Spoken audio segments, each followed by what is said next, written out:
హిందూ దేవాలయాల్లో అన్నప్రసాదం అనేది చాలా కీలకమైన అంశం. ఎందుకంటే చాలామంది భక్తులు ఆలయానికి వెళ్ళిన తర్వాత అక్కడ స్వామివారి తీర్థ ప్రసాదాలు స్వీకరించడంతో పాటు అన్నప్రసాదం కూడా స్వీకరిస్తారు. ఇప్పుడు పెద్ద పెద్ద ఆలయాలకు వెళ్తే అక్కడ వీఐపీలు ఇప్పుడు తిరుమల ఆలయం ఉంది. వీఐపీలకి లేదంటే బ్రేక్ దర్శనాలకు వెళ్ళిన వాళ్ళకి తప్ప సాధారణ భక్తులకైతే అక్కడ తీర్థ ప్రసాదాలు అనేది ఉండవు. అన్నప్రసాదం ఉంటుంది మళ్ళీ. అదే ఎల్1కో లేదంటే ఆ ప్రోటోకాల్ దర్శనం వీటికి వెళ్తే కనుక లోపల గర్భగుడిలో తీర్థం ఇస్తారు, స్వామివారి తీర్థం ఇస్తారు. అలాగే అక్కడ ప్రసాదం కూడా ఇస్తారు లోపల. అలాగే బయటకు వచ్చిన తర్వాత కూడా ప్రసాదం ఇస్తారు. సామాన్య భక్తులకు కూడా బయటకు వచ్చిన తర్వాత ప్రసాదం దొరుకుద్ది.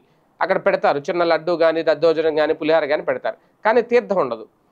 అలాగే అన్నప్రసాదం అయితే మాత్రం ఇప్పుడు తిరుమలలో జరిగినంత గొప్పగా ఎక్కడా జరగదు మేబీ.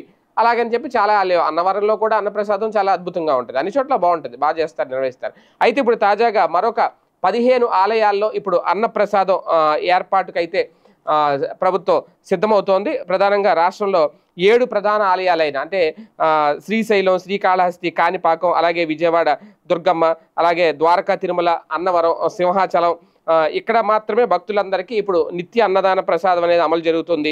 ఇతర ఆలయాల్లో పరిమిత సంఖ్యలో భక్తులకు అన్నప్రసాదం అందిస్తున్నారు.